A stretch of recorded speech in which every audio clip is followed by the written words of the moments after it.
কৃষ্ণকান্ত সন্দিকৈ মুক্ত ৰাজ্যিক বিশ্ববিদ্যালয় বৰ্তমান উপাচাৰ্য ৰাজেন দত্ত দাসৰ তত্ত্বাৱধানত যিসকলে উত্তীৰ্ণ হোৱাৰ পিছত উত্তীৰ্ণ হোৱাৰ চাৰ্টিফিকেট পোৱা নাছিল সেই শিক্ষাৰ্থীসকলে উত্তীৰ্ণ হোৱাৰ চাৰ্টিফিকেট আবেদন কৰাৰ পিছত 347 গৰাকী শিক্ষাৰ্থীক আজি দেৰগাঁও কমলদুৱাৰা মহাবিদ্যালয়ত চাৰ্টিফিকেট প্ৰদান কৰে। এই কাৰ্যক সমূহ শিক্ষাৰ্থীয়ে দেৰগাঁও কমলদুৱাৰা মহাবিদ্যালয়ত সমূহ কৰ্মকৰ্তাক ধন্যবাদ জ্ঞাপন কৰে। কৃষ্ণকান্ত সন্দিকৈ ৰাজ্যিক মুক্ত বিশ্ববিদ্যালয় বৰ্তমানৰ উপাচাৰ্য প্ৰফেচাৰ ৰাজেন্দ্ৰ প্ৰসাদ দাস ডাঙৰীয়াই এটা ব্যতিক্ৰমী পদক্ষেপ লৈছিলে যে যিসকল লাৰ্ণাৰে তেওঁলোকে শিক্ষা ডিগ্ৰী উত্তীৰ্ণ হোৱাৰ পাছতো অৰিজিনেল চাৰ্টিফিকেট নিজাববীয়াকৈ ইউনিভাৰ্চিটিৰ ওচৰত এপ্লাই কৰা নাছিলে, তেওঁলোকৰ যিখিনি চেণ্টাৰ ৱাইজ এখন লিষ্ট বনায়।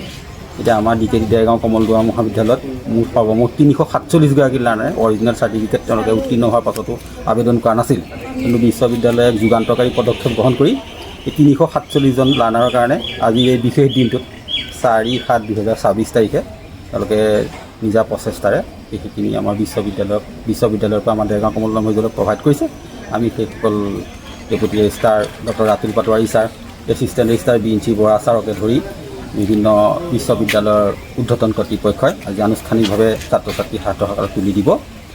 আৰু এই প্ৰচণ্ড গৰমৰ প্ৰতি লক্ষ্য ৰাখি আমাৰ দেৰগাঁও কমলদুৱাৰা মহাবিদ্যালয়ৰ অধ্যক্ষ মহোদয়ে আমাক নিৰ্দেশ দিছিলে যে যিহেতু প্ৰচণ্ড গৰম চলি আছে, ছাত্ৰ ছাত্ৰীসকলে কোনো কষ্ট নাপায় আৰু খোৱা বোৱাৰ ক্ষেত্ৰতো যাতে এটা আমি বিশেষ পদক্ষেপ লওঁ সেইটো ব্যৱস্থা কৰিবলৈ কৈছিলে। সেইমতে আমি আজি 6টা কাউণ্টাৰৰ মুকলি কৰিছোঁ। এই 6টা কাউণ্টাৰত তেওঁলোকক পৰ্যায়ক্ৰমে অৰিজিনেল চাৰ্টিফিকেটসমূহ আমি প্ৰদান কৰিম। কিমানজন ছাত্ৰ ছাত্ৰী হ'ব? আজি 347 গৰাকী। দেৰগাঁৱৰ পৰা Satyajit Hazarika report, Pratah time digital. শদিয়াৰ পৰা ধুবুৰীলৈ, বৰাকৰ পৰা ব্ৰহ্মপুত্ৰলৈ সকলোৰে মাজত চিনাকি এটা নাম প্ৰাতঃ টাইম। থলুৱা ভাষা, কৃষ্টি আৰু সত্য বাতৰিৰ আধাৰত প্ৰতিষ্ঠিত খবৰ প্ৰাতঃ টাইমৰ প্ৰতিটো বা বাতৰি পুংখানুপুংখভাৱে চাবলৈ Facebook, YouTube, website, Twitter, Instagram আৰু ব্লগাৰ পেজত লাইক আৰু ফ'ল' কৰক। ধন্যবাদ। অসমৰ সংবাদ জগতখনৰ বাবে এক সুখবৰ। আপোচবিহীন ৰাইজৰ কণ্ঠ সাপ্তাহিক কবচ নৰূপ নসাজেৰে পুনৰ এবাৰ অসমৰ ৰাইজৰ মাজলৈ।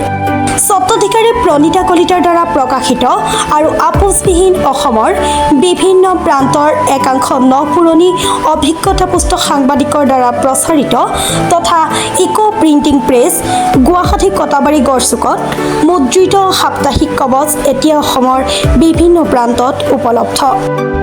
আমাৰ ঠিকনা মুখ্য কাৰ্যালয় অসম ফৰেষ্ট স্কুল, হৰিমন্দিৰ পথ, গুৱাহাটী আৰু উপ কাৰ্যালয় Kalita market, Bijoynagar, Kamrup, Assam. Mobile number হৈছে 9435114666 অথবা 9864084600 আৰু আমাৰ ইমেইল আইডি হৈছে kobos2025@gmail.com।